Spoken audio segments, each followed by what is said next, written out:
Welcome to Jim Rohn Treasures, where timeless ideas are not just repeated but lived in your modern life today. You know, most of our lives revolve around one very simple thing, making a living. We work, pay bills, raise our families, and keep going, day after day. And sometimes in that steady rhythm, we forget to stop and ask a very important question. Where am I on my own financial journey? Some are struggling just to survive. Some are doing a bit better enough to eat, to wear, to breathe, but not enough to move forward. And then there are very few who have found a way to live freely, where time, money, and choice are no longer burdens, but tools that serve their life's purpose. Not because they're luckier, not because they're smarter, but because they understand one crucial truth: income doesn't change until philosophy changes. And today we're going to walk through the 3 levels of income, the 3 stages of financial life, to see where you are, why you're there, and how to climb to the next level in a steady, sustainable, and mature way. Especially stay until the end, because principle number 7 inches this video. If you understand and apply it, it could completely change your financial path. Be ready? Let's begin. Part 1, the philosophy shift. Before income changes, consciousness must change first. You see, when I was 25, I was living in a small rented room, working in a warehouse. I worked hard, so hard that I thought effort alone would be enough. I believed time equals money. I believed every hour of labor was proof of value. And then I realized something that kept me awake for many nights. I wasn't moving forward. I was just repeating. When you live in repetition long enough, your mind begins to believe that's all there is. You find yourself waking up each morning doing a job you don't really love, just to keep the bills paid on time. And you call that a normal life. But let me tell you something. There's nothing normal about giving up your potential. Life doesn't pay you for existing. It pays you for the value you create. And that value begins with your inner philosophy. The philosophy of someone living at the just surviving level is I have to. I have no choice. The philosophy of someone living in comfort is this is enough. I'm fine. But the philosophy of someone free is different. I want to become more, not to have more, to become more. I met a man back then, the mentor who changed my life, Mr. Earl Schoaf. He told me something I've carried all my life, Jim. If you want more, you must become more. I didn't understand it then. But over time, I realized income never exceeds personal growth. You can't earn $100,000 with the mindset of someone earning $1,000. You can't manage freedom with a mind trained only to survive. Everything begins within. You can change jobs. You can move cities. You can work longer hours. But if your inner thinking stays the same, your outer results will return to where they were. Because income is only the shadow of the person you become. No one is stuck because of money. People are stuck because of perception. The perception that says, this is my limit. My family's always been like this. My whole life has to be this way. Those statements aren't truths. They're habits of thought. And thoughts repeated long enough become destiny. But right there lies the open door. Because the moment you change your view, you instantly change your direction. Ask yourself today, what philosophy am I living by? Do I have to? Am I fine? Or do I want to become more? That's not a question to answer with words. It's a question to answer with how you live starting tomorrow. The moment you're honest with yourself about that is the moment transformation begins. Let's step into the first level of income where many people stay far too long. Part 2, survival income. To live just to survive is not truly living. There's a stage in life that most of us have gone through, or maybe you're in it right now. It's the stage of just enough to live. You wake up not because you're excited about something, but because you have to. You work all day, and when the paycheck comes, it already knows exactly where it's going. Rent, electricity, gas, meals, debts, and the ones you haven't even named yet. And then a new month begins. Everything starts over. As if life were a pre-programmed circle. I've been there. I know what it feels like to look at the clock and realize another day has passed and nothing has changed. That feeling of standing in your own life but not really moving anywhere. You work hard. No one can deny that. But all that effort is just to keep things from falling apart. Survival is not laziness. In fact, it's where the hardest working people often live. But their work doesn't create a future. It only keeps the present from collapsing. I remember one evening when I was still working in that warehouse. At the end of the day, I sat down, hands tired, mind heavy. I looked back and asked myself, why am I working so hard, yet nothing changes? And the answer came quietly but true, because I was working to survive, not to grow. When you're in survival, your whole mind is focused on the now this month's bills, this week's meals, today's job. No space left for the future. No energy left to learn something new. No room to ask the important question, where am I going? Living in survival keeps you so busy that you no longer have time to live your own life. But what makes survival dangerous is not the lack of money, it's the familiarity. When something hard repeats long enough, it becomes normal. When a dream is delayed long enough, it begins to fade. When hope isn't nourished, it grows quiet. And we call that reality. Survival doesn't chain you with locks. It chains you with habit. You stop asking if you can do better. You only ask how to make it through today. But let me say this gently but clearly. Survival is a phase, not a destiny. It can teach you a lot: patience, humility, gratitude for small things. But it's not where you're meant to build your home and stay forever. Because within you, whether you feel it or not, there's still a part that longs for something more. A day when you wake up not driven by worry. A day when you work because you want to, not because you have to. A day when your life is not chasing bills, but chasing purpose. And the journey out of survival doesn't start with money. It starts with awareness. The moment you tell yourself, I was born for more than this, not loudly, not as a declaration, just a quiet, steady affirmation. That's when the door begins to move. And when you step through that door, you'll see the second level waiting. It feels easier, more comfortable, safer. But it's also where many people stop too soon. Part 3, comfort income. Comfort is where dreams begin to fall asleep. There's a moment on the financial journey when everything finally feels better than before. No more daily struggle to make ends meet. Bills are under control. You can relax on weekends, enjoy a nice meal, buy something you've wanted for a while. Life can breathe a little. This is called comfort, the comfort zone. And here's the interesting thing. It arrives quietly, no fireworks, no trophies. It slips in gently like a soft pillow behind your back. You start thinking life like this isn't bad. No need to push anymore. As long as I can keep things this way, I'm fine. And right there, something subtle happens. The drive that once pushed you forward begins to soften. When you were in survival, you crave change. But when you reach comfort, you fear change. You fear losing what you have. You fear stepping outside what's familiar. You fear starting over. And that quiet fear begins to shrink your future. I've seen this so many times. People who made it through the hardest parts, but stopped right when they could have started to soar. Because comfort has a very sweet voice. Rest a little. You deserve it. It's not wrong. Everyone needs rest. But when rest turns into stay, growth begins to fade. Comfort isn't the enemy. Staying in comfort is what slows your life down. You see, in survival, we work to live. In comfort, we live just to keep what we have. Not to grow, not to become, just to protect. And anything that only protects without growing is already declining. You just haven't noticed yet. I remember a friend once told me, Jim, I'm not hungry anymore. Not that he lost his appetite for success, but that he got used to feeling enough. And enough is a soft blanket over once burning dreams. Comfort has its price. Not in money, not in time, but in fire. The fire that once burned quietly inside you. The fire that once said there's more to build, to explore, to live. When comfort lasts too long, that fire doesn't go out instantly. It just dims. Quietly, steadily. Day after day. And one morning, you look in the mirror and realize it's not that you can't grow anymore. It's that you no longer believe you need to. But beneath that calm surface, there's still a small, faint, but very real voice. I know I was born for more than this. If you can still hear that voice, no matter how small, then comfort was never your finish line. It's just a rest stop where you breathe, stabilize, recover, then continue. Because beyond comfort, there's a wider sky, a life no longer limited by time or bills, where you work not to pay for life, but to truly live. That's freedom. And when you touch it for the first time, everything before it will seem so small. Part 4, freedom income. Freedom is not a lot of money. Freedom is the power to choose. For a long time, people have thought that freedom is the destination of wealth. But in truth, freedom doesn't start with money. Freedom starts with how you use your time.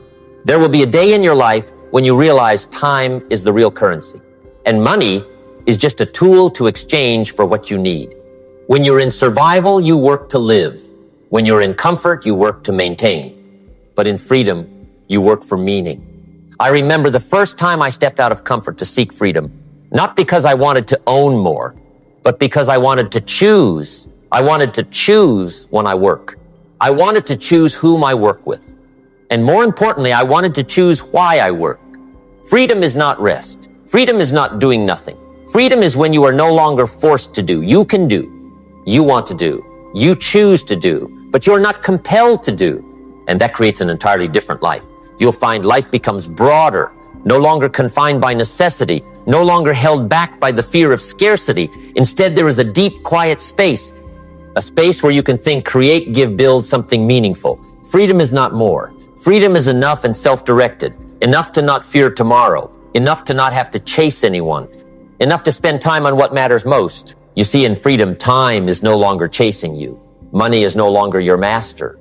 And life is no longer a chain of tasks to complete. Instead, you wake up and ask, what meaningful thing can I create today? That's a question only the free can ask. Because before that, every question revolves around how to have enough. Only when you move beyond the fear of enough can you look toward purpose. There's something very subtle about freedom. It doesn't arrive through one big event. It arrives through small changes day by day.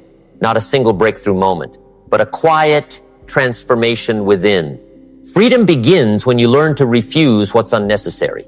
Keep what's valuable. Build what's sustainable. When you learn how to let assets, ideas, relationships, skills keep working even when you're not present, that's the moment you step through the door of freedom. Because freedom isn't about how much you do. It's about what keeps working when you stop. A book that continues to deliver knowledge. A system that continues to create value. A person who has matured, who continues to create. Freedom is the result of accumulation, wisdom, discipline, time. Not fast, not rushed, but very real. Some think freedom is the destination. But no, freedom is only the beginning. Because when you're no longer bound by survival and maintenance, you're just beginning to learn how to live. Not to exist, not to merely balance, but to live with purpose. And then the most important question appears, what will I do with my freedom? Because freedom is not for you alone. Freedom is for giving. Giving to those you love. Giving to those who are finding their way. Giving to the generation that follows. Freedom turns your life into a seed. And that seed creates harvests you may never fully see. But you know it's growing. And you know you are living right. Now, to move from comfort to freedom, there's only one bridge. Not opportunity, not luck, not connections, but discipline. Part 5, the discipline bridge. Without discipline, there is no transformation. If survival is where you learn to stand firm, and comfort is where you pause to breathe, then freedom is a different land altogether where you must mature to live in it. And between comfort and freedom, there is a small bridge, very small, but it is decisive. That bridge is called discipline, not rigid forced discipline that makes everything hard, not discipline as a cage. But discipline is an act of care for yourself. Discipline is what you tell yourself each day, I am worthy of a better version of me. In comfort, we know we can do more. We feel it. A very gentle voice inside never goes silent. But comfort is also very soothing, so soothing that we could stay forever. That's exactly why discipline is necessary. Discipline's job is not to create big leaps immediately. Its job is simply to maintain the right direction. Not big, not fast, not loud, just steady. 1 page of a book a day. 10 minutes of undistracted focus. 1 kinder conversation. 1 small but meaningful step forward. Discipline does what bursts of effort cannot. It accumulates. Survival teaches us to endure. Comfort teaches us to enjoy. But discipline teaches us to mature. Because only the mature know not everything that feels good today is good for tomorrow. When I was young, I used to think, as long as I want to change, that's enough. But desire without discipline is just a passing thought. Discipline turns desire into action, turns action into habit, turns habit into character.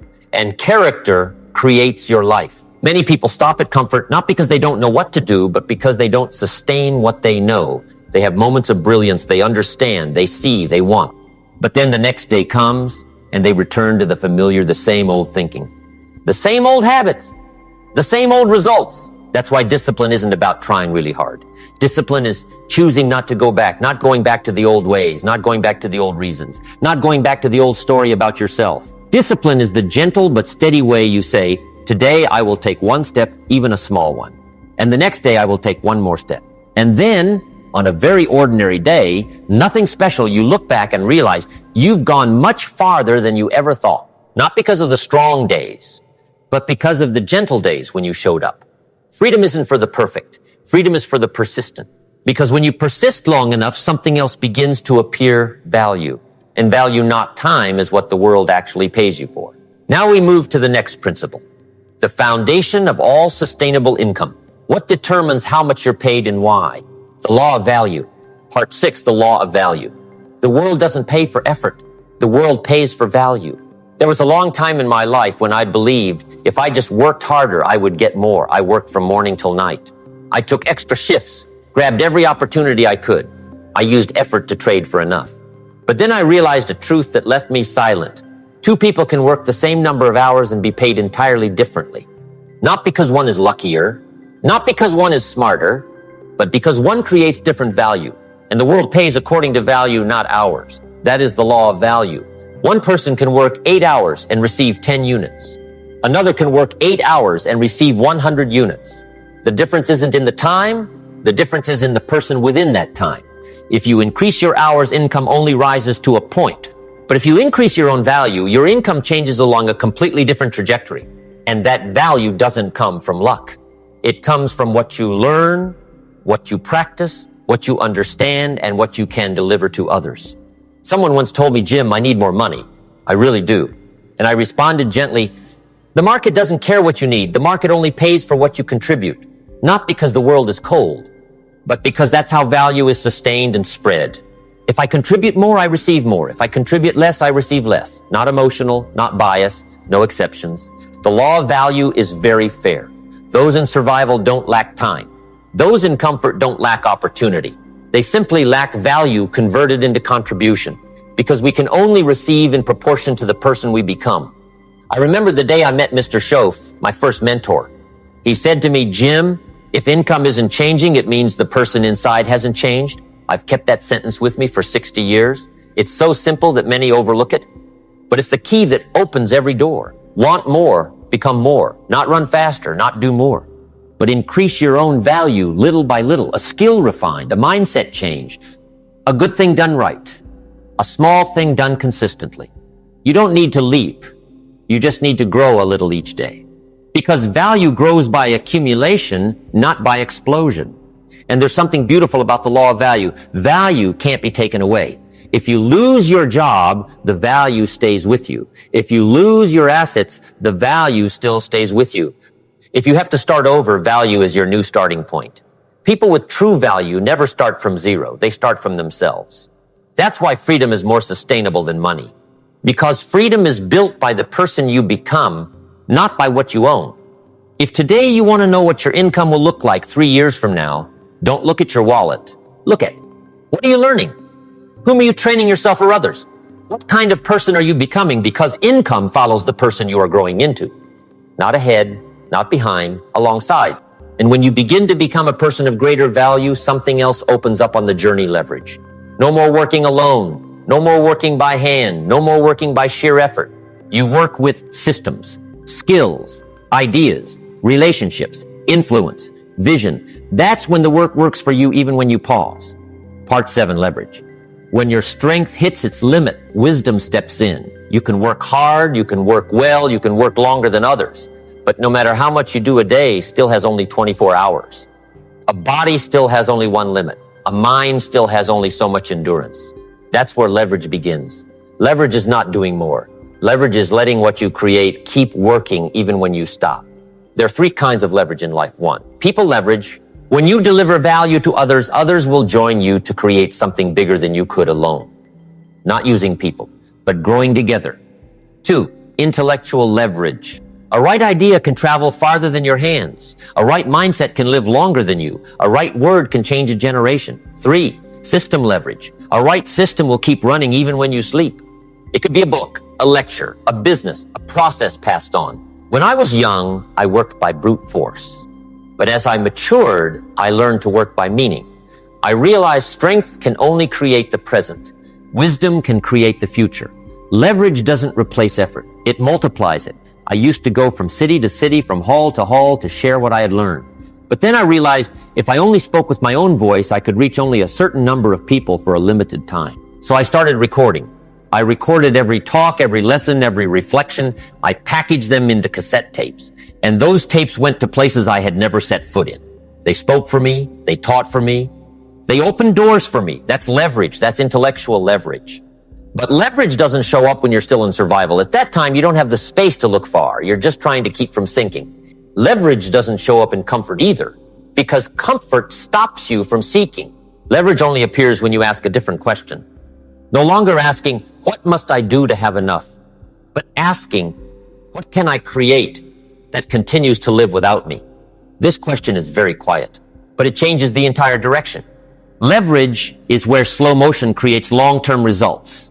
A process written clearly, a relationship built with kindness, a skill forged with patience, steady, quiet, unhurried. And then one day you realize what you sowed has begun to grow on its own. Your strength hasn't increased.